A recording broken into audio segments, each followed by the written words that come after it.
రథసప్తమి.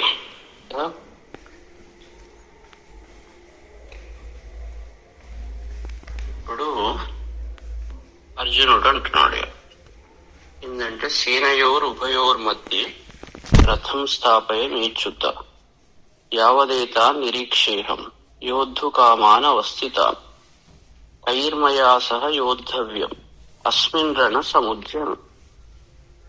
ఓ అచ్యుత, ఓ కృష్ణ, చ్యుతుడు కానివాడు, అచ్యుతుడు అంటే పడిపోనివాడు.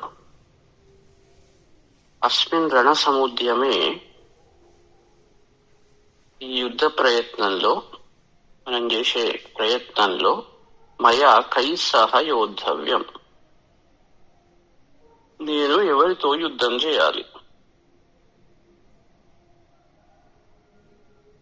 నా చేత, మయా అంటే నా చేత, కై సహ ఎవరితో, యోద్ధవ్యం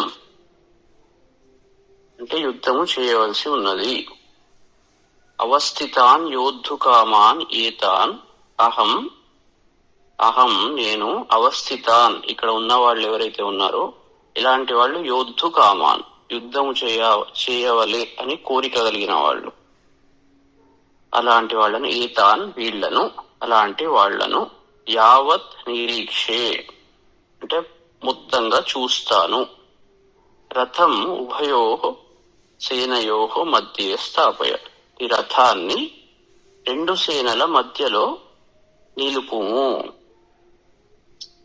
అంటే తన వాళ్ళు పరవాళ్ళు ఇద్దరి సేనల మధ్యలో నిలుపుము. త్రివేణి సంగమం అన్నట్టు. మధ్యలో చూస్తే, మధ్య జడ్జిలాగా మధ్యలో ఉంటే లేదా రాజులాగా, అప్పుడు ఏంటి అటు ఇటు చూసి డిసిషన్ తీసుకోగలగాలి. మనకు కూడా రోజు ఎన్నో విషయాల్లో మనం దృష్టి సారించేటప్పుడు అటు ఇటు పూర్వాపరాలు ఆలోచించి మనం ఒక నిర్ణయానికి వస్తాం. ఇక్కడ కూడా అర్జునుడు అదే ఉద్దేశంతో, బుద్ధిమంతుడు కాబట్టి తెలుసుకుందామని అనుకున్నాడు. అనుకొని ఏం చేయాలి అని ఒక్కసారి అటు ఇటు చూద్దామని కృష్ణుణ్ణి మధ్యలో నిలుపుమని చెప్పాడు. ఇప్పుడు యోత్సమానాం అవేక్షేహం ఏతేత్ర సమాగత తార్థ రాష్ట్రస్య దుర్బుద్ధే యుద్ధే ప్రియ చికీర్షవ. దుర్బుద్ధే మనం చూడాలంటే మనకు దృష్టి, ఇప్పుడు అంటే కళ్ళు మూడో కన్ను తెరుచుకున్నది అంటారు కదా, మూడో కన్ను తెరుచుకున్నప్పుడు అటు ఇటు మనం చూడగలిగే శక్తి వస్తుంది. మధ్యలో ఉన్నప్పుడే ఏదైనా రెండు దిక్కుల చూస్తాం.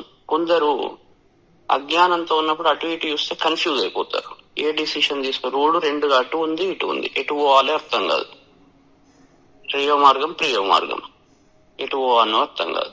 ఇక్కడ అతనికి చూసే అంటే సరిగ్గా చూసే నిర్ణయ శక్తి ఉండాలి. నిర్ణయ శక్తి లేకుంటే ఎప్పుడు కన్ఫ్యూజ్ అవుతుంటాం. ఇక్కడ కృష్ణునికి నిర్ణయ శక్తి ఉన్నది, అర్జునునికి నిర్ణయ శక్తి లేదు. అందుకే భగవద్గీత వచ్చింది. నిర్ణయ శక్తి ఉన్నప్పుడు మొదలే ఆలోచిస్తాడు, అటు ఇటు బేరీ చేసి ఇటు పోవాలి, ఈ పని చేయాలి అని డెసిషన్ తీసుకోగలుగుతాడు. ఇప్పుడు మధ్యలో నిల్చొని కన్ఫ్యూజ్ అయిపోతున్నాడు, అటు ఇటు చూసుకుంటూ, అటు పోవాలి ఇటు పోవాలి, అటు పోవాలి ఇటు పోవాలి. అందుకే దానికి సూర్యుడు ఎట్లనైతే దారి మనకు తన కాంతితో చూపెడతాడు, బయట కాంతి మార్గం అటు పోవాలి ఇటు పోవాలి, సూర్యుని కిరణాల ద్వారా అక్కడ మనకు కళ్ళకు స్పష్టత కనబడుతుంది కాబట్టి మనం అటు పోవాలి ఇటు పోవాలి తెలుసుకుంటాం. ఇక అంతర్దృష్టి, ఇది బయటి సూర్యుడు. అంతర్దృష్టి లేకుంటే వాడు విచక్షణ అది ఉండదు కాబట్టి విచక్షణ చూసే శక్తి అన్నట్టు, సరిగ్గా చూసే శక్తి. అందుకే కళ్ళు రెండు ఇచ్చాడు భగవంతుడు, అటు ఇటు బయటి కళ్ళు, తర్వాత లోపల మూడో కన్ను అటు ఇటు చూసి కరెక్ట్ గా నిర్ణయం తీసుకోగలిగే శక్తి అన్నట్టు. నిర్ణయం తీసుకునేటప్పుడు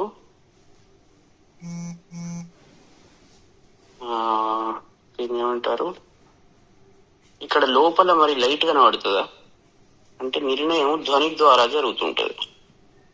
లోపల శబ్దశక్తి, అది జ్ఞానశక్తి ద్వారా లోపల మనం నిర్ణయం తీసుకుంటాం.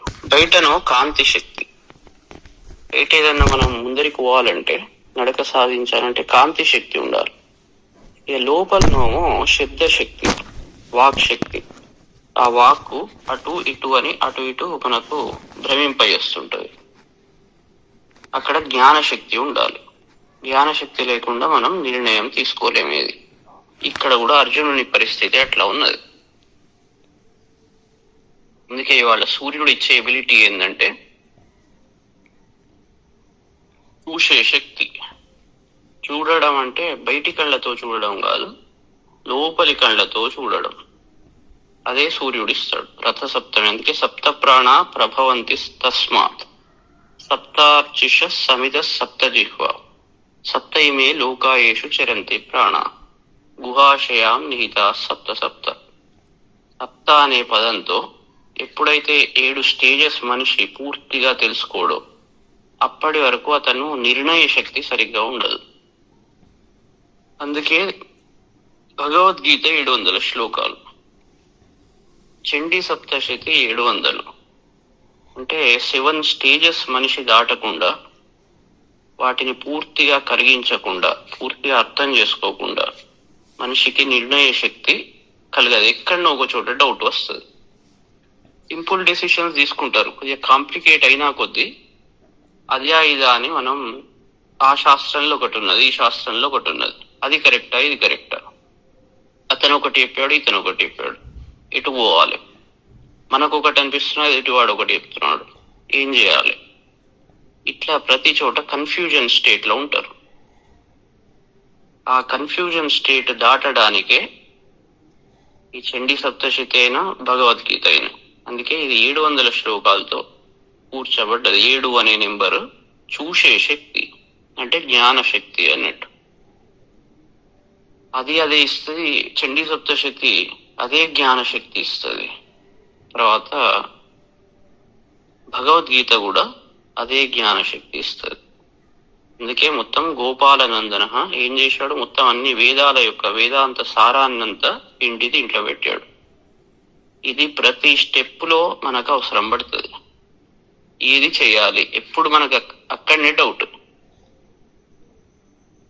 అది ఆటోమేటిక్ గా వస్తుంది ఎప్పుడు దీన్ని పూర్తిగా మనం డైజెస్ట్ చేసుకున్నప్పుడు.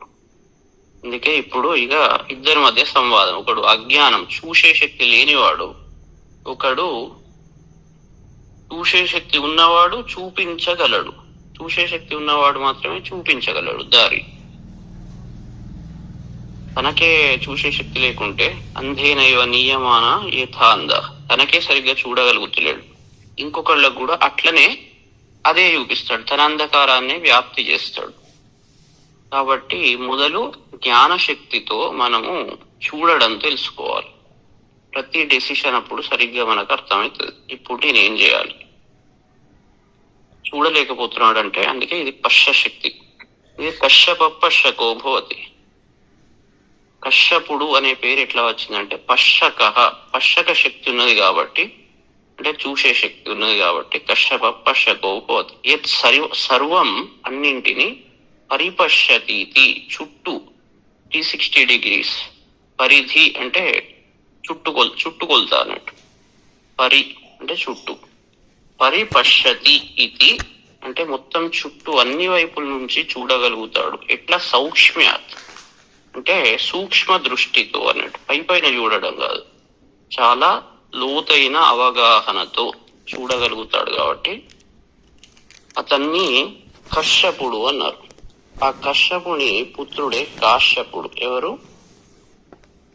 సూర్య భగవానుడు కశ్యపుని కొడుకు. అతను ఏం చేయగలుగుతాడు అంటే చూసే శక్తి గలవాడు, చూపించే శక్తి గలవాడు. అదే గాయత్ర శక్తి. అందుకే గాయత్రి చేయకుండా వేరేది ఏది చేయరాదు.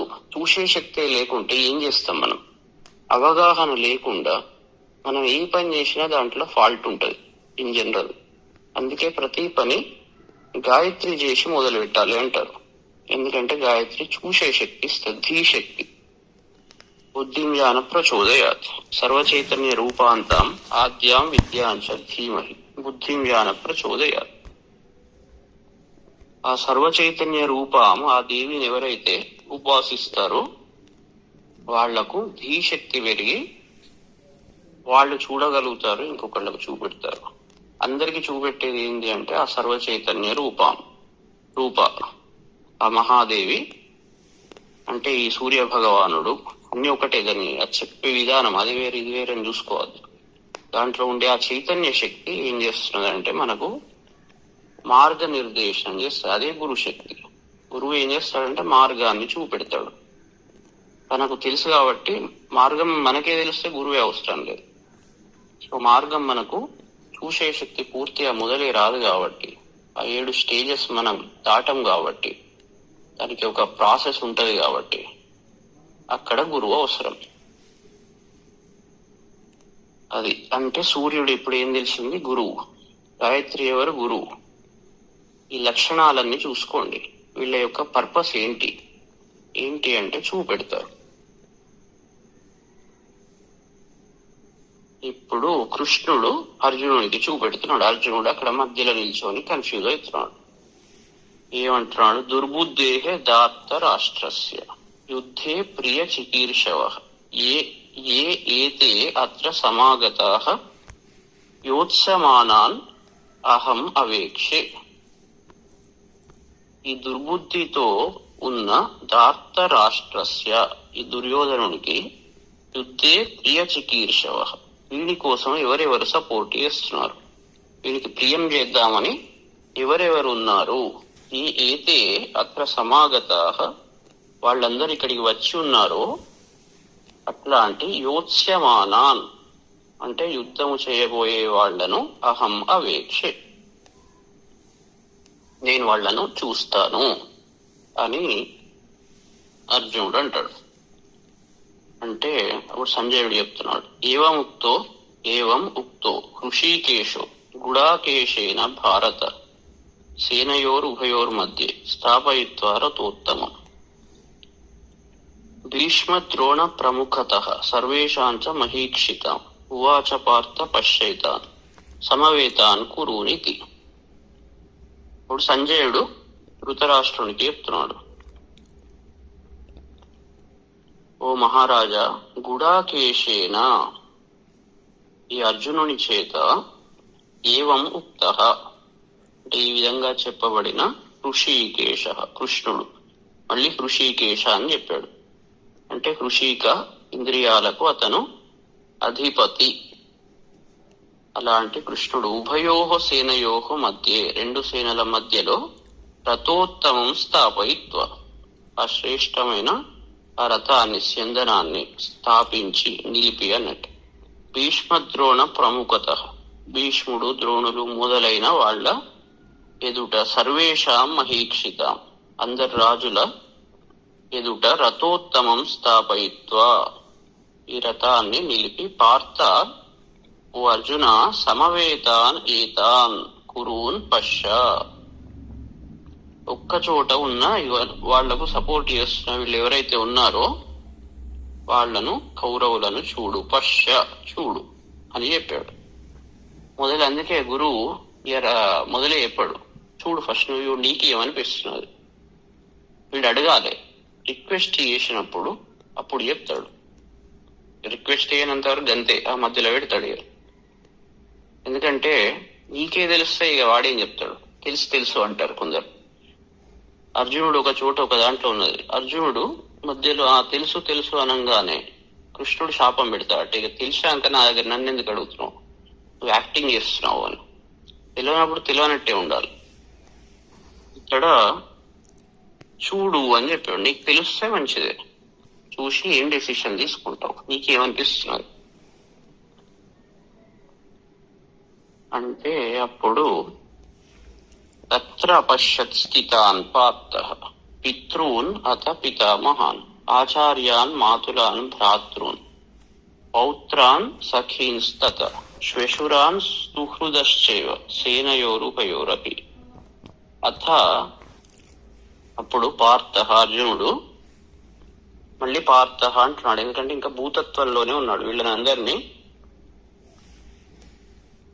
ఫస్ట్ లెవెల్లోనే చూస్తున్నాడు, ఎందుకంటే శుద్ధుడు కాలేదు కాబట్టి మూలాధారంలోనే ఉన్నాడు. అక్కడ తత్ర ఉభయో సేనయోరపి, అక్కడ రెండు సేనల్లో ఉన్న స్థితాన్ పితృన్ పితామహాన్, తండ్రులు తల్లిదండ్రులు, తండ్రులు పితృన్ అంటే తండ్రులు, పితామహాన్ తాతలు, ఆచార్యాన్ ఆచార్యులను, మాతులాన్ తనను ట్రైన్ చేసిన వాళ్ళు, మాతులాన్ మీనమామలు, భ్రాతృన్ సోదరులు, పుత్రాన్ పుత్రులు, పౌత్రాన్ పౌత్రులు, ఇట్లా స్నేహితులు, మామలు, తర్వాత తన మిత్రులు, సుహృద అంటే మిత్రులు వాళ్ళందరినీ అపశ్యత్ చూశారు. అందరూ తెలిసిన వాళ్ళే వీళ్ళు, ఎవరైతే ఉన్నారో వీళ్ళందరూ తెలిసిన వాళ్ళే, చుట్టాలు, తర్వాత మిత్రులు, దగ్గరి వాళ్ళు, ఇట్లా అందరూ వాళ్ళతోటే యుద్ధం చేస్తున్నాడు. ఇప్పుడు మనం రోజు డీల్ చేయాల్సిన వాళ్ళు అందరు మన చుట్టూ మనకు తెలిసిన వాళ్ళే ఉంటారు. అయితే వాళ్ళని చూస్తున్నాడు కానీ చూస్తలేడు అన్నట్టు. దాంట్లో సరస్వతి జ్ఞానం లేదు కాబట్టి ఉతత్వ పశ్యన్ అదదర్శ వాచం తత్వ శృణ్వన్ అశృణోత్యేనాం ఉతోత్వస్మై తన్వాం విసస్రే జాయేవ పత్యౌషధి సువాస. అందరినీ చూశాడు కానీ కనబడుతులేరు, అంటే ఇలా చూడాలన్నా అట్లా చూస్తలేడు అన్నట్టు. దాంట్లో కూడా ఉతత్వ పశ్యన్ అదదర్శ వాచం, వాక్కు చూస్తున్నాడు గాని చూడట్లేదు. వాక్కును చూడడం ఏంటి? వాక్కు కనబడుతుందా కళ్ళకు అంటే, వాక్కు కళ్ళకు కనబడడం కాదు, లోపల కనబడాలి. వాక్కు యొక్క స్వరూపం లోపల కనబడాలి. ఉతత్వ శృణ్వన్ అశృణోత్యేన, వింటున్నాడు గాని వింటులేడు, విన్నట్టే అనిపిస్తున్నాడు కానీ వింటలేడు. ఇక్కడ కూడా చూస్తున్నట్టే చూస్తున్నాడు కానీ చూస్తలేడు, వాళ్ళని వేరేలాగా చూస్తున్నాడు. అంత దృష్టికోణం ఉంటది. జ్ఞానం వచ్చినప్పుడు చూసే పద్ధతి వేరే ఉంటది, మామూలుగా ఉన్నప్పుడు చూసే పద్ధతి వేరే ఉంటది. ఇక్కడ పార్థ పృథ్వీతత్వంలో ఉన్నాడు కాబట్టి అతను వాళ్లను చూసే విధానంలో డిఫరెన్స్ ఉన్నది. అది ఉండే వరకు ఏమైంది? తాన్ సమీక్ష స కౌంతేయ సర్వాన్ బంధూన్ అవస్థితాన్ కృపయా పరయా ఆవిష్టో విషీదన్ ఇదం అబ్రవీత్. అప్పుడు సహ కౌంతేయ అర్జునుడు తాన్ సర్వాన్ అవస్థితాన్ బంధూన్ సమీక్ష, అక్కడ ఉన్న నిలబడి ఉన్న బంధువులను చూసి పరయా కృపయా ఆవిష్ట విషీదన్ ఇదం అబ్రవీత్, గొప్ప జాలితో, ఆవిష్ట అంటే ఆవేశింపబడ్డవాడై, విషీదన్ దుఃఖిస్తూ, ఇదం అబ్రవీత్ ఇక వాళ్లను బంధువుల దృష్టితో చూశాడు.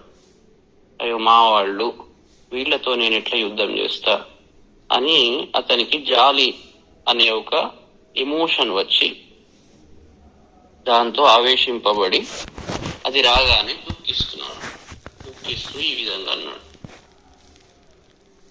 దృష్ట్యేమం స్వజనం కృష్ణ యముత్సం సముపస్థితం సీదంతి మమ గాత్రాణి ముఖం చ పరిశుష్యతి వేషతుశ్చ శరీరేమి రోమహర్షశ్చ జాయతే.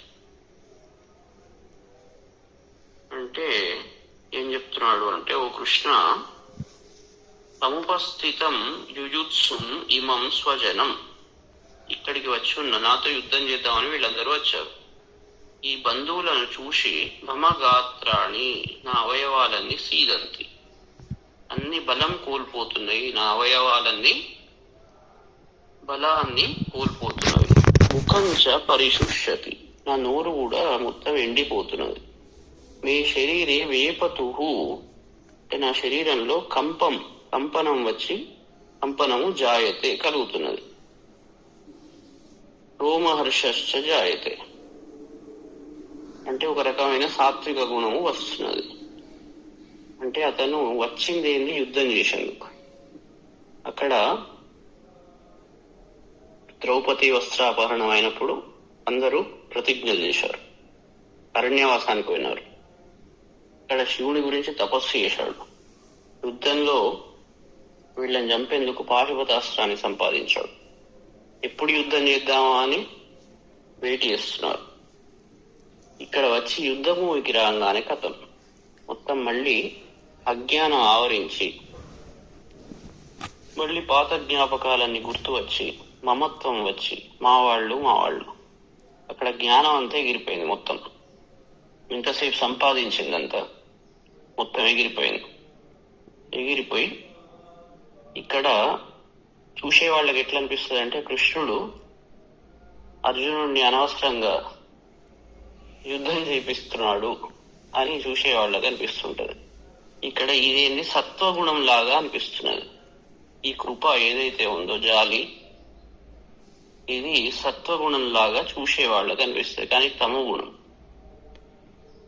నేను చెప్తున్నాడు, గాంధీవం స్రంసతే హస్తాత్ త్వక్చైవ పరిదర్శ్యతే నచ శక్నోమి అవస్థాతు భ్రమతీవ చ మే మనః. హస్తాత్ గాంధీవం స్రంసతే, చేతి నుండి గాంధీవం జారిపోతున్నది. త్వక్ పరిదర్శ్యతే, నా శరీరం ఏదైతే ఉన్నదో మొత్తం కాలిపోతున్నది. అవస్థాతుం న శక్నో, నిల్చునేందుకు కూడా నేను సమర్థుణ్ణి కాలేకపోతున్నా. మీ మనః భ్రమతీవ, నా మనస్సంతా తిరుగుతున్నట్టు అనిపిస్తున్నది.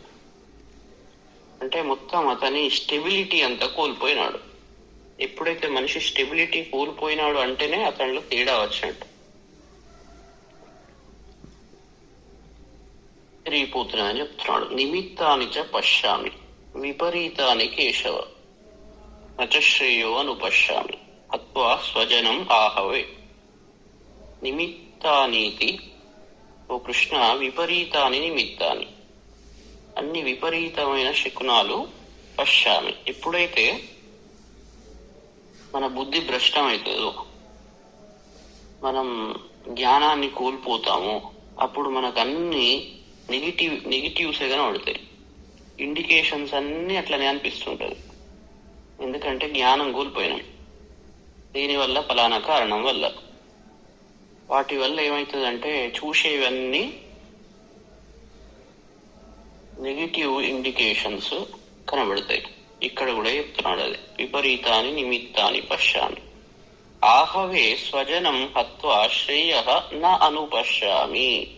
ఈ యుద్ధంలో బంధుజనాన్ని చంపి శ్రేయస్సును నేను చూడడం లేదు అని అంటున్నాడు. వీళ్ళని ఎందుకు చంపితే మనకి ఏం వస్తుంది, ఏం శ్రేయస్సు వస్తుంది, నాకైతే కనబడడం లేదు అని.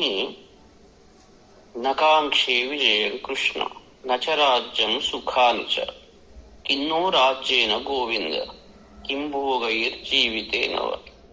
ఓ కృష్ణ, విజయం నకాంక్షే, నాకు ఈ విజయం అవసరం లేదు, నేను కోరుతులేను. రాజ్యం చ నాకు రాజ్యం కూడా అవసరం లేదు. సుఖాని చ నాకు ఏ సుఖాలు అవసరం లేదు. ఓ గోవింద, నహ రాజ్యేన కిం, ఈ రాజ్యంతో మనకి ఏం ప్రయోజనం. భోగై జీవితేనవా కిం, ఈ భోగాలతో, ఈ జీవించుడుతో దీనివల్ల మనకి ఏం వస్తుంది అని వేదాంతం మొదలుపెట్టాడు.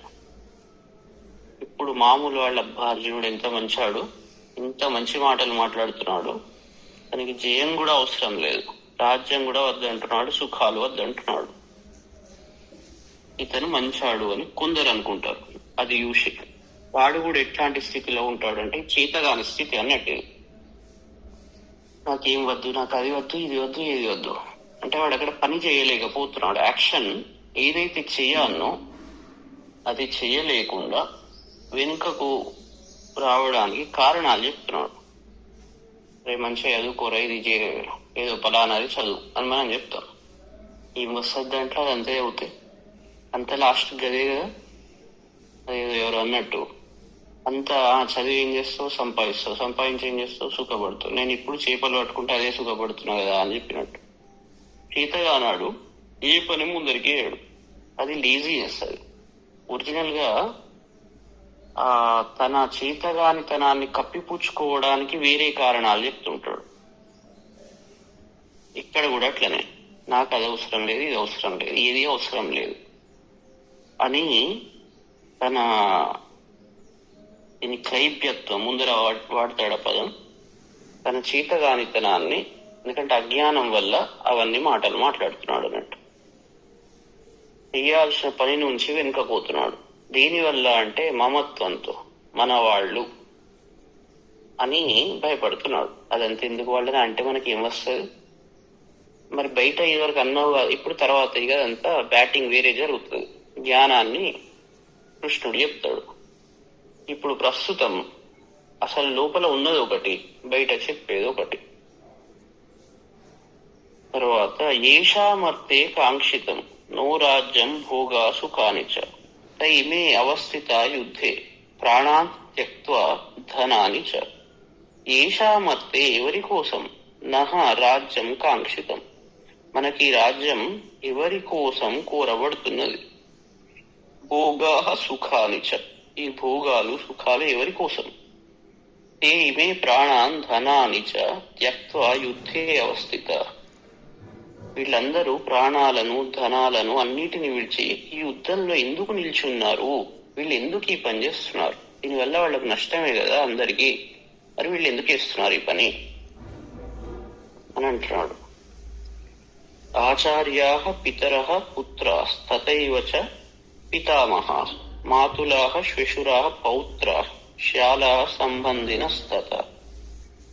ఆచార్య గురువులున్నారు, ఆచార్యులు, పితరః తండ్రులు, పుత్రాః తథైవ పితామహాః మాతుల శ్వశుర పౌత్ర శాల అంటే బావమరుదులు, తథా సంబంధిన వీళ్ళందరూ ఈ ప్రాణాలు వదిలిపెట్టడానికి సిద్ధమైనారు. ఇక్కడ ఏత అన్నహంతుం ఇచ్చామి ఘ్నతోపి మధుసూదన అపి త్రైలోక్య రాజ్యస్య ఏతో కిన్ను మహీకృతే. ఓ మధుసూదన, ఘ్నత అపి నన్ను వాళ్ళు చంపినా పర్లేదు, ఏతాన్ త్రైలోక్య రాజ్యస్య హేతో అపి 3 లోకాల్లో ఆధిపత్యం అది నాకు వచ్చినా పర్లేదు, దాని కొరకు నేను హంతున్న ఇచ్చామి 3 లోకాల్లో ఆధిపత్యం కొరకు కూడా నేను వీళ్లను చంపడానికి ఇష్టపడను. మహీకృతే కిన్ను ఈ భూమి కొరకు చెప్పాల్సిన అవసరం ఉన్నది. 3 లోకాల ఆధిపత్యం కోసమే నేను చంపా, నేను ఆశకు లొంగను. ఇక ఈ భూమి కోసం నేను ఎందుకు ఈ పని చేస్తా, వాళ్ళు నన్ను చంపినా పర్లేదు. నిహత్య దాత్ర రాష్ట్రాన్ నక్కాపి ప్రీతి స్యాత్ జనార్దన పాపం ఏవాశ్రయేదస్మాన్ అద్వైతాన్ ఆతతాయినః. ఓ జనార్దన, దాత్తరాష్ట్రాన్ నిహత్య ఈ ధృతరాష్ట్రుని కుమారులను చంపి నః కా ప్రీతి మనకి ఏం ఆనందం వస్తుంది, కా ప్రీతి స్యాత్ ఏం ఆనందం మనకు కలుగుతుంది. ఏతాన్ ఆతతాయినః వీళ్ళు ఎట్లాంటి వాళ్ళు అంటే, ఆతతాయిలు అంటే ఇంటికి నిప్పు పెట్టేటాళ్ళు, విషం ఇచ్చేటాళ్ళు, వీళ్ళని ఆతతాయిలు అంటారు.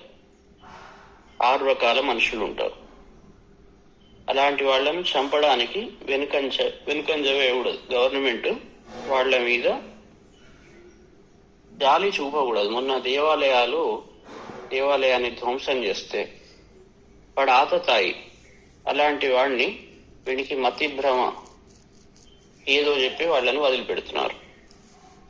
అన్ని మతి భ్రమనే, వాళ్లను కంట్రోల్లో పెట్టాలి. ఇక్కడ వీళ్ళు కూడా ఆతతాయిలు, వాళ్ళు కూడా ఇవే పనులు చేశారు. కానీ అర్జునుడు ఏమంటున్నాడు అంటే, వీళ్ళు చెప్పినట్టు ఇప్పుడు బయట జరుగుతున్నట్టు, ఈతాన్ ఆతతాయినః హత్వ అస్మాన్ పాపమేవ ఆశ్రయేత్ వీళ్ళని చంపితే మనకు పాపం వస్తుంది అంటున్నాడు. ఇలాంటి వాళ్ళని చంపితే మనకే పాపం వస్తుంది, వాళ్ళని వదిలిపెట్టండి. మొన్న కూడా ఇక్కడ ఇట్లనే విన్నా, గురువుని ఇట్లా అన్నారయ్యా అంటే ఏదో తెలియదు వాళ్ళకు. మరి తెలియకుండా గట్టెట్లా అంటారా బాబు అంటే, జనాలకు ఏంటి అంటే ఇది ఒక రకమైన చేతగానితనం, ఇది సాత్విక గుణం కాదు. ఇది వీళ్ళు అజ్ఞానులు, చేతగాని వాళ్ళు. అంటే లేదా వేరే ఇంకొక కారణం ఉంటది బ్యాక్ ఎండ్. కాబట్టి ఇట్లా మాటలు మాట్లాడతారు. ఇక్కడ అర్జునుడు కూడా సేమ్ అట్లనే నీతులన్నీ చెప్తున్నాడు, కృష్ణునికి చెప్తున్నాడు.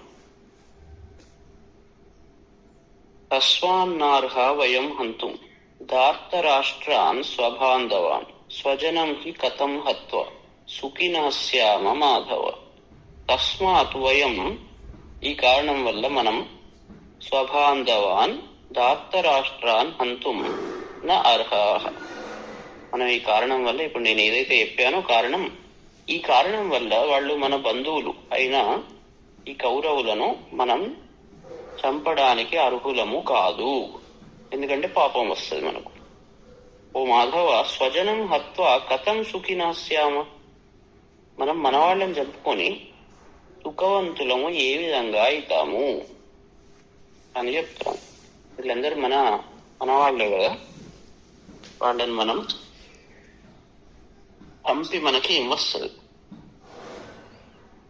యద్యప్యేతే న పశ్యంతి లోభోపహత చేతసః కులక్షయ కృతం దోషం మిత్రద్రోహే చ పాతకం కథం న జ్ఞేయం అస్మాభిః పాపాత్ అస్మాన్ నివర్తితుం కులక్షయ కృతం దోషం ప్రపశ్యద్భిః జనార్దన. ఓ జనార్దన, ఓ కృష్ణ, ఈతే వీళ్ళు లోభోపహత చేతసః, దురాశతో, లోభంతో వాళ్ళ మనస్సు ఏమైంది? చెడిపోయింది. అలాంటి స్థితిలో ఉన్న వాళ్ళు కులక్షయ కృతం, వాళ్ళు నశించడం వల్ల దోషం ఏదైతే ఉంటుందో, దోషం మిత్రద్రోహే పాతకం నపశ్యంతి యద్యపి, వాళ్ళు చూస్తలేరట్లా, వాళ్ళు ఆ దృష్టితో చూడడం లేదు. ఎందుకంటే వాళ్ళు లోభంతో చెడిపోయిన మనస్సులు గలవారు. మిత్రద్రోహే పాతకం నపశ్యంతి యద్యపి, వాళ్ళు మిత్రులకు ద్రోహం చేయడంలో వాళ్ళ పాపాన్ని చూడకపోయినా, కులక్షయ కృతం దోషం ప్రపశ్యద్భిః అస్మాభిః అస్మాత్ పాపాత్ నివర్తితుం కథం న జ్ఞేయం, వాళ్లకు బుద్ధి లేదు. ఎందుకంటే వాళ్ళు దురాశతో వాళ్ళ మనసులు చెడిపోయినాయి. వాళ్ళు మిత్రులకు ద్రోహం చేయడంలో వాళ్ళు పాపాన్ని చూస్తలేరు. కానీ కులక్షయ కృతం దోషం, ఈ కులక్షయం చేస్తే ఇది మనకు అర్థమవుతుంది, మనం చాలా స్పష్టంగా చూస్తున్నాం. ప్రపశ్యద్భిః అస్మాభిః, మనతో స్పష్టంగా చూడబడుతున్న, అస్మాత్ పాపాత్, ఈ పాపం నుండి, నివర్తితుం, వెనక్కుపోవడానికి, కథం న జ్ఞేయం, ఎందుకు మనకు తెలియడం లేదు, మనం ఎందుకు పోకూడదు వెనుకకు, ఈ కులక్షయం జరుగుతుంది కదా, ఈ విషయం మనకు తెలుసు కదా అని. ఇక ఒక్కొక్కటి కులం నశిస్తే ఏమైతుంది? కులక్షయే ప్రణశ్యంతి కులధర్మాః సనాతనాః ధర్మే నష్టే కులం కృత్స్నం అధర్మోభి భవత్యుత. కులం నశిస్తుంటే, భ్రష్టమైతే, సనాతనాః కులధర్మాః ప్రణశ్యంతి, సనాతనం నుంచి ఏవైతే యజ్ఞయాగాది కర్మలు ఉంటాయో, ఏవైతే ఉంటాయో ఆ కులధర్మాలన్నీ నశిస్తవి. ధర్మే నష్టే కృత్స్నం కులం అధర్మః ఉత అభిభవతి. ఎప్పుడైతే కులధర్మాలు నశిస్తాయో, ధర్మం నష్టే, ఈ విధంగా నశిస్తూ ఉండగా, కృత్స్నం కులం అధర్మః ఉత అభిభవతి, ఈ మొత్తం కులమంతా అధర్మంతో కూడి మొత్తం పూర్తిగా నాశనం అవుతుంది. అధర్మం అంతా దీన్ని అణిచివేస్తుంది అని చెప్తున్నాడు. అధర్మాభిభవాత్, మొత్తం లాజిక్ అంతా చెప్తున్నాడు కృష్ణుడికి ఏమేం జరగబోతున్నది. అధర్మాభిభవాత్ కృష్ణ ప్రదుష్యంతి కులస్త్రియః స్త్రీషు దుష్టాసు వార్ష్ణేయ జాయతే వర్ణశంకర. ఓ కృష్ణ, ఈ అధర్మాన్ని అణిచివేయడం వల్ల, అధర్మాభిభవాత్ కులస్త్రియః, ఈ కులస్త్రీలు, ప్రదుష్యంతి, వాళ్ళు చెడిపోతారు, తప్పుదారిలో నడుస్తారు. ఓ వార్ష్ణేయ, ఓ కృష్ణ, స్త్రీషు దుష్టాసు, స్త్రీలు ఎప్పుడైతే చెడిపోతారో, వర్ణశంకర జాయతే, వర్ణశంకరం జరుగుతుంది. బ్రాహ్మణులు వేరే కులాల వాళ్ళని వేరే కులాలు, ఇట్లా వర్ణశంకరము జరుగుతుంది. సంకరో నరకాయేవ కులజ్ఞానాం కులస్య చ పతంతి పితరో హ్యేషం లుప్త పిండోదక క్రియ. ఎప్పుడైతే ఈ వర్ణ సంకరం జరుగుతుందో, సంకర వర్ణ సంకరం కులజ్ఞానం, ఈ కులాన్ని నశింపజేసే వాళ్ళ యొక్క కులస్య నరకాయేవ, ఆ మొత్తం కులాన్ని నరకానికి తీసుకుపోతుంది.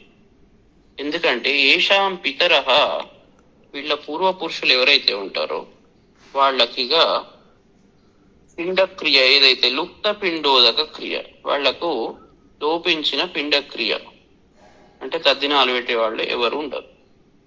అట్లా దానివల్ల పితృదేవతలందరూ పతంతి, అధోలోకాల్లో పడిపోతారు అని చెప్పి దోషైరేతై కులజ్ఞానం వర్ణసంకర కారకై ఉత్సాద్యంతే జాతి ధర్మ కులధర్మాశ్చ శాశ్వత.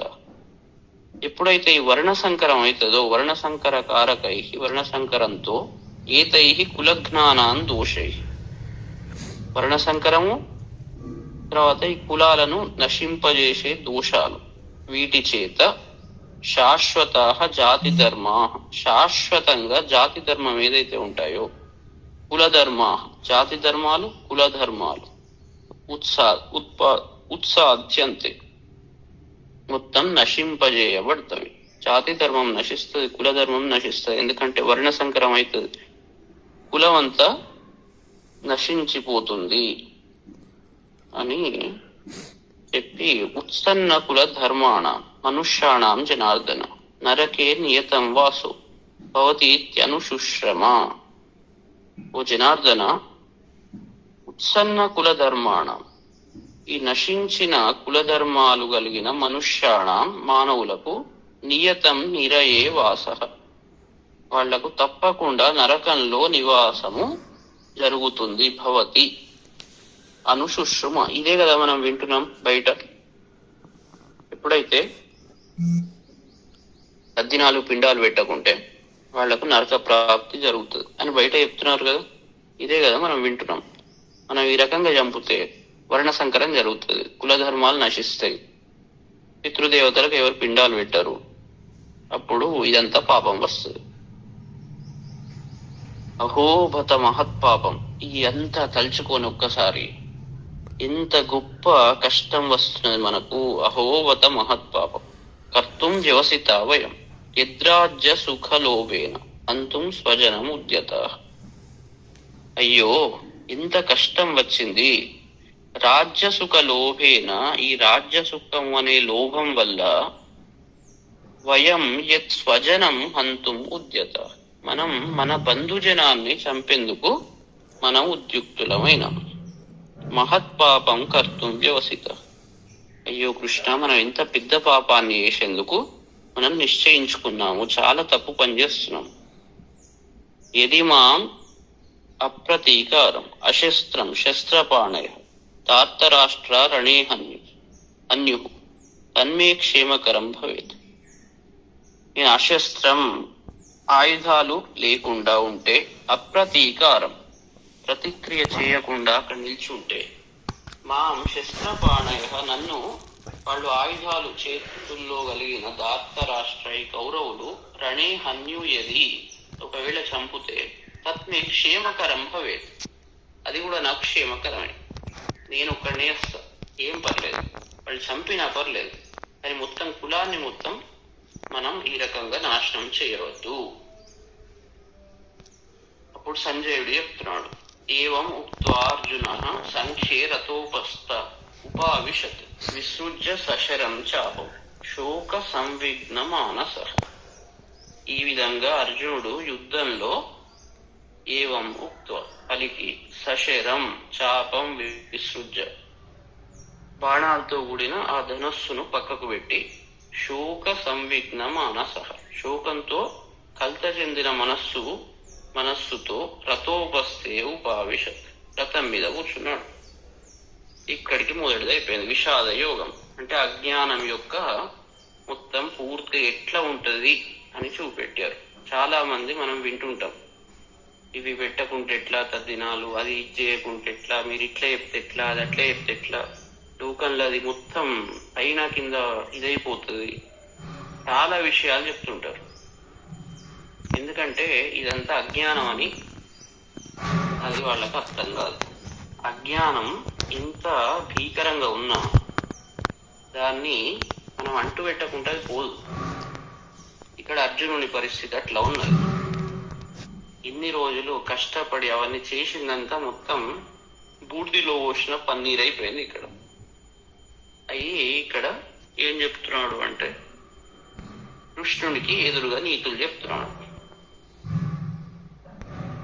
అంటే ఈ చూసేందుకు ఎట్లా ఉన్నది అంటే చాలా సత్వగుణ సంపన్నంగా ఉన్నది. మనం ఎందుకు అనడం, చేసేవాళ్ళు మంచిగా చేస్తున్నారు కదా, తప్పే ఉన్నది దాంట్లో అని ఇట్లా మనం అన్ని ఇవే వింటుంటాం. బయట జరిగేదంతా సేమ్ ఇదే స్టోరీ.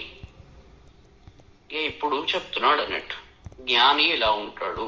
ఇదంతా అజ్ఞానం యొక్క పరమావస్థ. అజ్ఞానం యొక్క పరమావస్థ ఈ రకంగా ఉంటుంది. మనం బయట వినే మాటలన్నీ ఈ స్థితిలో ఉంటాయి. వీళ్ళు చెప్పే సాత్విక మాటలన్నీ అన్ని సేమ్ దీంతోటే మ్యాచ్ అవుతాయి. మనం కూడా మనం లోపల అనుకునే పనులన్నీ ఇలాంటి వాటితోటే మ్యాచ్ అవుతాయి. ఎందుకంటే జ్ఞానము అన్నిటిని దహించి వేస్తుంది. త్రిగుణాతీత, అన్ని గుణాల్లో ఉన్న 3 గుణాలను దాటి పైకి పట్టుకపోయే అవస్థ, మనిషికి ముక్తినిచ్చే అవస్థ, జీవన్ముక్త స్థితిలో ఉంచే అవస్థ. అలాంటి దానికి పోవాలంటే ఈ ఫండమెంటల్ వీక్నెసెస్ ఏవైతే ఉంటాయో ఇవన్నీ పోవాల్సిందే.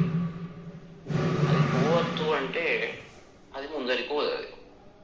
ఇప్పుడు అర్జునుడు అంత సాధించిన వాడు కూడా అజ్ఞాన అవస్థకు చేరుకున్నాడు అన్నట్టు. ఇక్కడ ఎప్పుడైతే సిచ్యువేషన్ వచ్చిందో, చేయాల్సిన పరిస్థితి వచ్చిందో, అక్కడ చేయకుండా వెనుకకు తగ్గాడు. ఇప్పుడు సూర్య భగవానులాగా మేఘాలు ఉన్నంతసేపు సూర్యుడు వెనుకకు ఉంటాడు. సూర్యుడు ఉండకుండా ఉంటాడు, ఎప్పుడు ఉంటాడు. కానీ మేఘాలు ఉండడం వల్ల మనమే అడ్డుపడుతుంటాం మన మూర్ఖత్వంతో.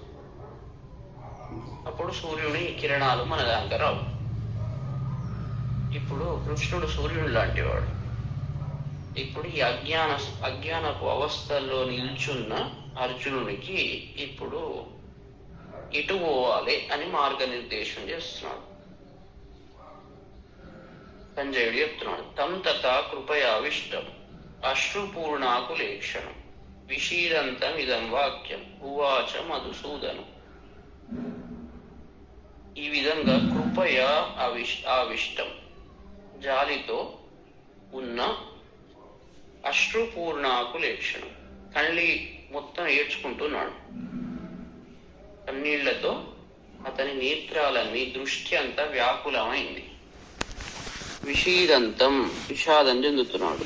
అయిన తం మధుసూదన ఇదం వాక్యం ఉవాచ. మధుసూదన, మధు అంటే వీడు మధు అవస్థలో ఉన్నాడు. ఓ రకమైన అజ్ఞానపు మత్తు, మధుకైటవులు, చేతగానితనం అన్నట్టు, నిద్రావస్థ, తమోగుణ అవస్థలో ఉన్నాడు.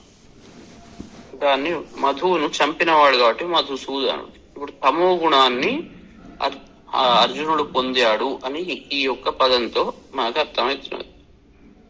మధుకైటపులను మహాకాళి రూపంలో ఎట్లనైతే చంపుతుందో దేవి, అదేవిధంగా ఇప్పుడు అర్జునుడు ఆ మధుతో ఆవరించున్నాడు. మధు అనే రాక్షసుడు కాబట్టి వాడిలో ఉన్న మధుతత్వాన్ని, అంటే దాన్ని ఏమంటారు, చేతగాని తత్వం, నిద్రాతత్వం, అలసత్వం, ఆ అలసత్వ తత్వాన్ని నాశనం చేయడానికి కృష్ణుడు చెప్పబోతున్నాడు. కాబట్టి ఆయన మధుసూదనుడు ఈ విధంగా చెప్పాడు. ఒక నిమిషం లైన్లో.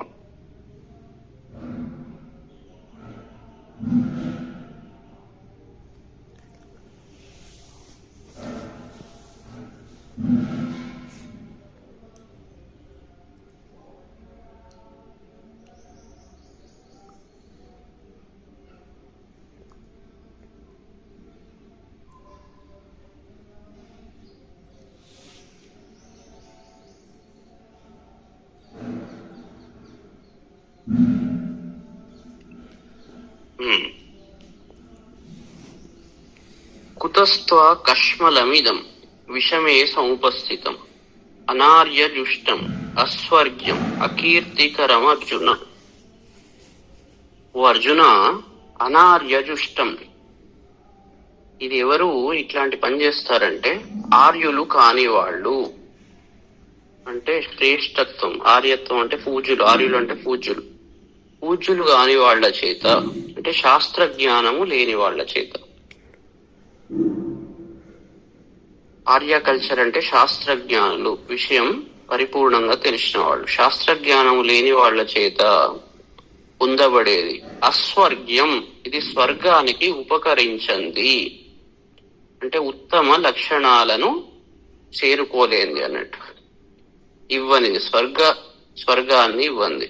అకీర్తికరం, దీనివల్ల అపకీర్తి వస్తుంది, చేతగానాడు అని అంటారు. ఇదం కష్మలం, ఇది మాలిన్యంతో అజ్ఞానంతో కూడి ఉన్నది. విషమే, ఇట్లాంటి సమయంలో, క్లిష్ట సమయంలో ఇప్పుడు చేయాల్సిన పని ఇది. ముందరవాడికి ఈ సమయంలో యాక్షన్ చేయాల్సిన టైంలో కుతహత్వ సముపస్థితం, నీకు ఇది ఎక్కడి నుంచి వచ్చింది? నీ క్షత్రియ ధర్మం అంతా మంట గాలిపోయింది.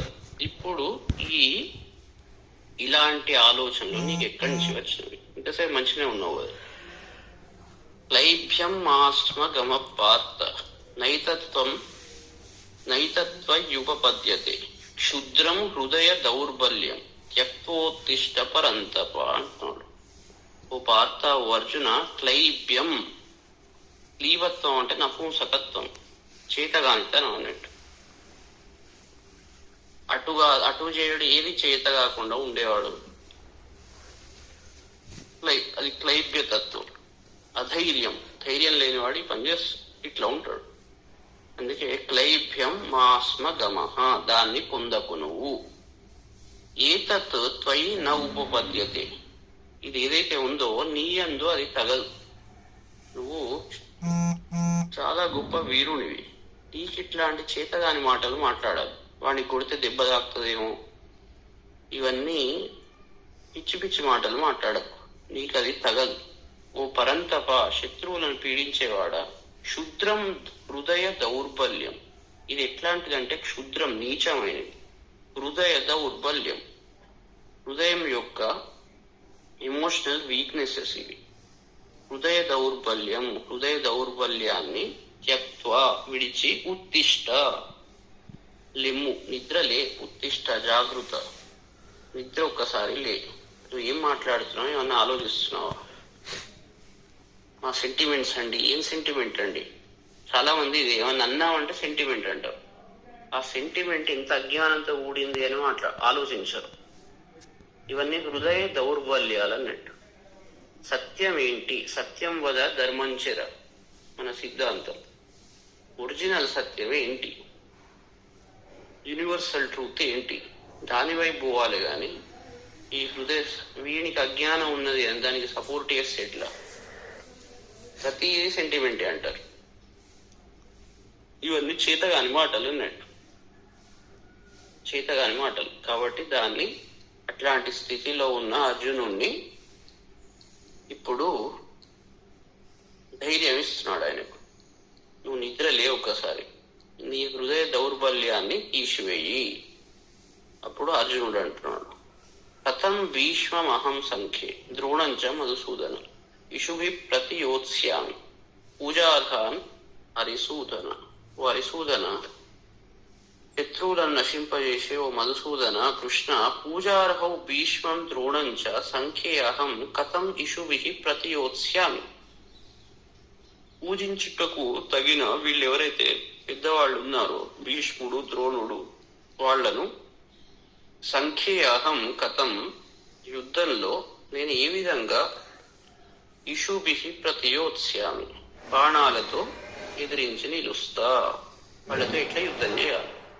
వాళ్ళందరూ అన్ని నాకు చెప్పిన వాళ్ళు. ఎందుకంటే ఇప్పుడు కొందరిని చూస్తుంటే పెద్దవాళ్ళే, అన్ని తెలిసినట్టే ఉంటది, లోకంలో పూజ్యులే. కానీ వాళ్ళ అజ్ఞానం ఏ రేంజ్ లో ఉంటది అంటే అట్లా ఉంటది. వాళ్ళని ఏమనద్దు పెద్దవాళ్ళు అంటే, మరి ఎవరైనా కూడా ఆ మనం సత్యం వద ధర్మం చెర, అది అసలు సూత్రం. చెప్పేది సత్యం చెప్పాలి. చెప్పకుంటే వాళ్ళు పెద్దవాళ్ళు అని వదిలిపెడితే ఇంతకుముందు అన్నట్టు హృదయ దౌర్బల్యం అవుతుంది. అది జ్ఞానానికి పెద్ద లేదు చిన్న లేదు. ఫస్ట్ పాట జ్ఞానం అనేది ఈ వయస్సుతో సంబంధం లేదు. దక్షిణామూర్తి 16 ఏళ్ల బాలుడు. మనుధర్మ శాస్త్రంలో చాలా క్లియర్ గా ఉన్నది, మహాభారతంలో క్లియర్ గా ఉన్నది, వేదంలో చాలా క్లియర్ గా ఉన్నది. చిన్న పెద్ద అనేది శరీరానికి సంబంధించింది. మనిషికి జీవతత్వానికి చిన్న పెద్ద ఉండదు. కాబట్టి జ్ఞానము ఎవరైతే జ్ఞాన వృద్ధుడో అందరికన్నా శ్రేష్ఠుడు. కాబట్టి వేరే అక్కడ ఆలోచించొద్దు. ఇక్కడ ఈయన ఏం చేస్తున్నాడు అంటే విశ్వం ద్రోణం పెద్ద పెద్ద వాళ్ళు, కానీ వాళ్ళతో యుద్ధం చేయాలంటే ఎట్లా చేయాలి అని భయపడుతున్నాడు. వాళ్ళందరూ మరి చిన్నప్పటి నుంచి పెంచారు కదా, ముందరికి పట్టుకపోయినారు కదా.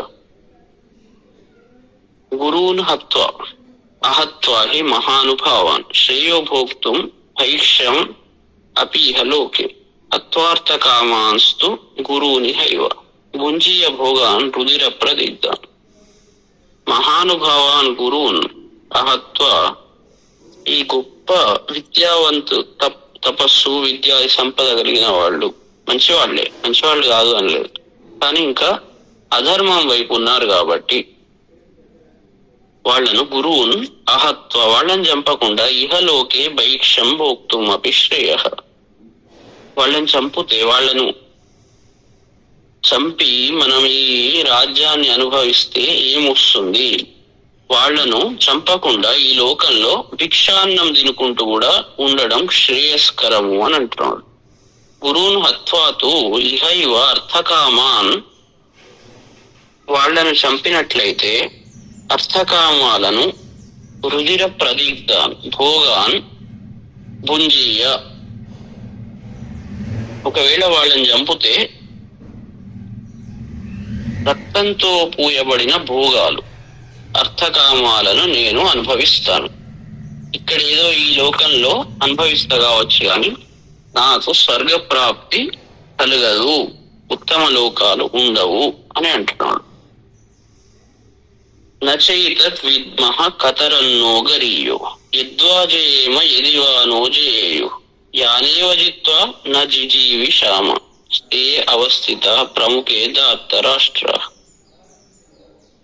యద్వాజయేమ, ఒకవేళ మనం జయించిన, నహ యదివాజయేయు, మనను వాళ్ళు జయించిన, కతరత్ గరీయ, ఏది గొప్పదో, ఏ తత్న విద్మ, నాకు అర్థమైతే లేదు. మనం గెలిస్తే గొప్పనా, వాళ్ళు గెలిస్తే గొప్పనా, నేను తెలుసుకోలేకపోతున్నా. యానేవ హత్వ న జిజీవిషామ, ఎవరిని చంపి జీవిద్దామని అనుకుంటున్నామో, అంటే వాళ్ళ కోసమే, వాళ్ళు ఉన్నప్పుడే మనకు ఆనందం. సో వాళ్ళని చంపితే మనకి ఏం వస్తుంది?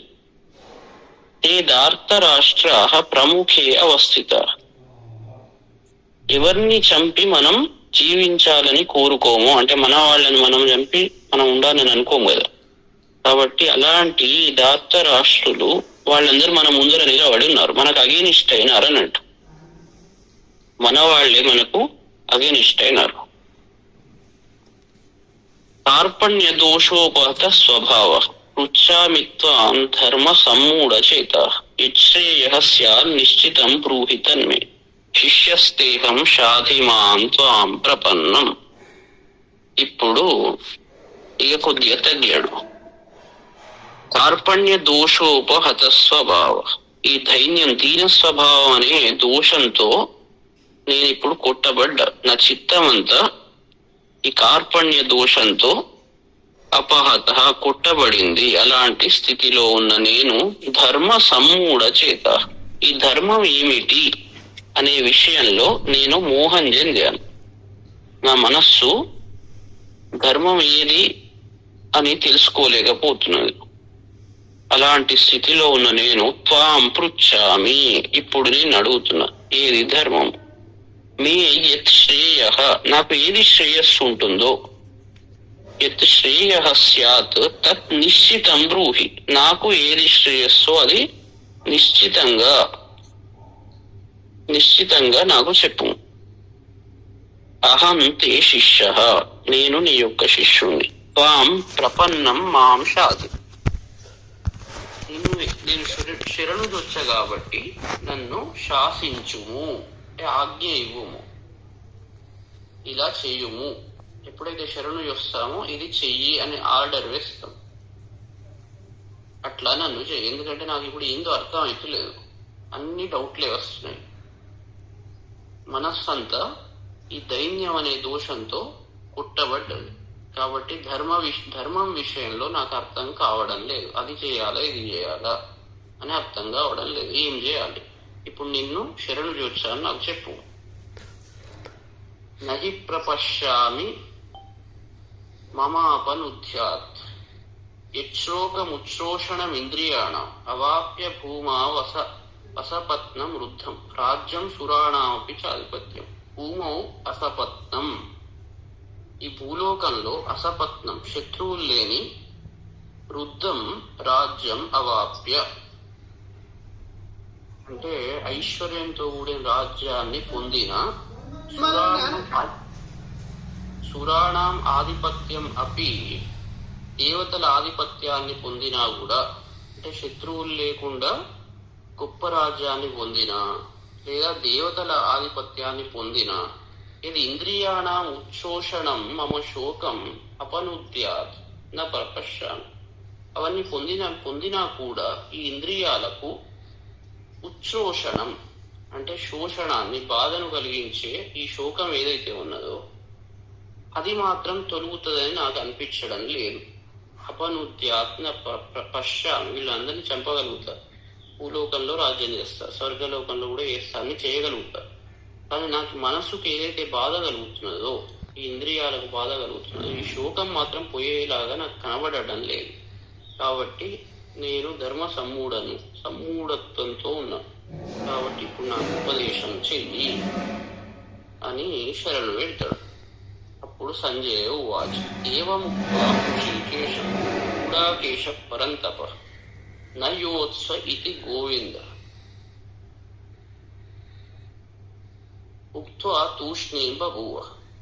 అప్పుడు పరంతప గుడాకేశ, శత్రువులను బాధ పెట్టి తప్పింపజేసే గుడాకేశ అర్జునుడు ఋషికేశం గోవిందం ఏవం ఉక్త్వా, ఈ విధంగా కృష్ణుణ్ణి అడిగి నయోత్సే ఇతి ఉక్త్వా తూష్ణీం బభూవ, నేను యుద్ధం చేయను, నాకు మార్గం ఉపదేశించుము, అన్ని తెలిసాకనే అవగాహన కల్పించుము. ఈ పరిస్థితి నాకు ఎందుకు వచ్చింది, నేను ఏం చేయాలి, ఎటు పోవాలి, నాకు అర్థం కావడం లేదు, నాకు ఈ విషయంలో అవగాహన కల్పించు, మార్గనిర్దేశనం చేయి అని తూష్ణీం బభూవ. ఇక మౌనంగా కూర్చున్నాడు. ఇంతసేపు విషయం అంతా చెప్పి ఇప్పుడు కూర్చున్నాడు.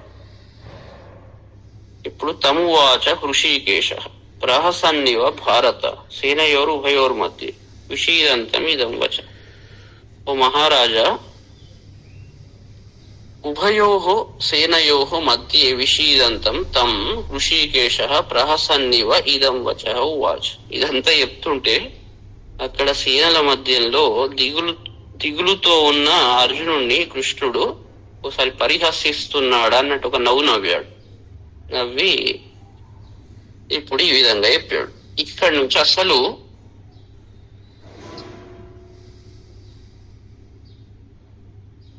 భగవద్గీత మొదలవుతుంది.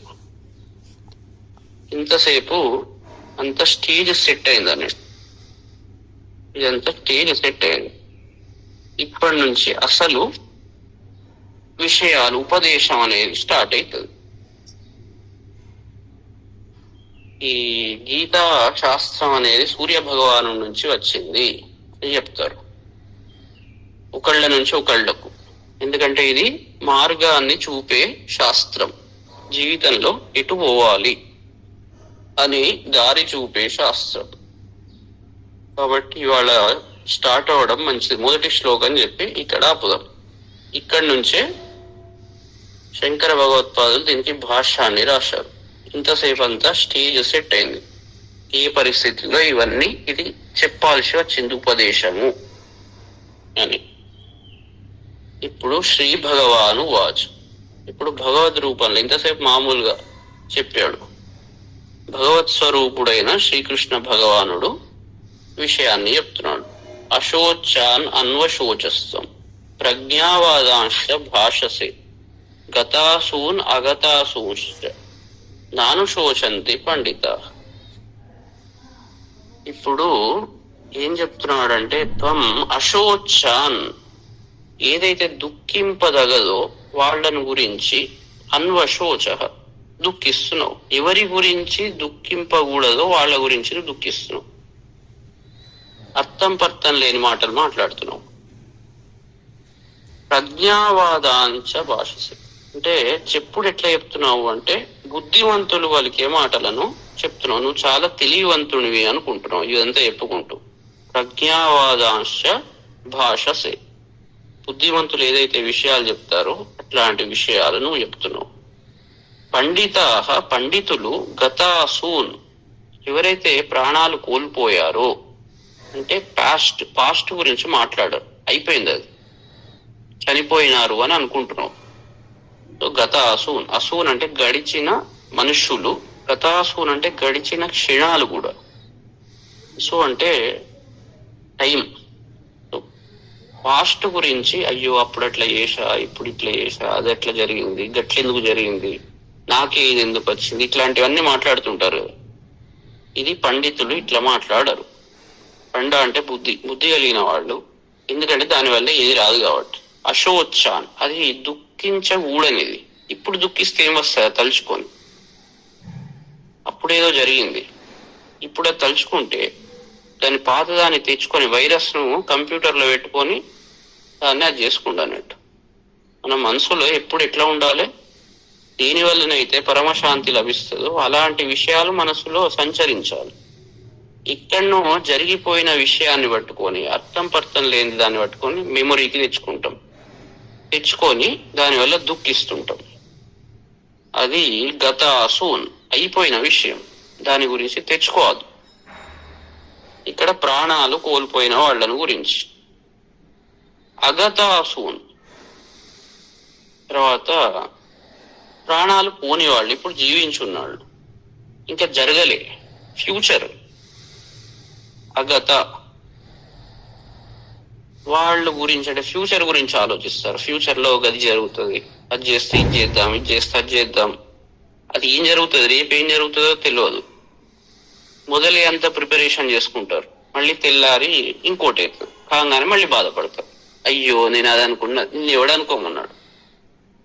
సో ఫ్యూచర్ గురించి ప్లాన్స్ చేసుకుంటారు, అట్లా ఇట్లా ఇట్లా ఇట్లా అని. మళ్ళీ జరగకుంటే ఏడుస్తారు.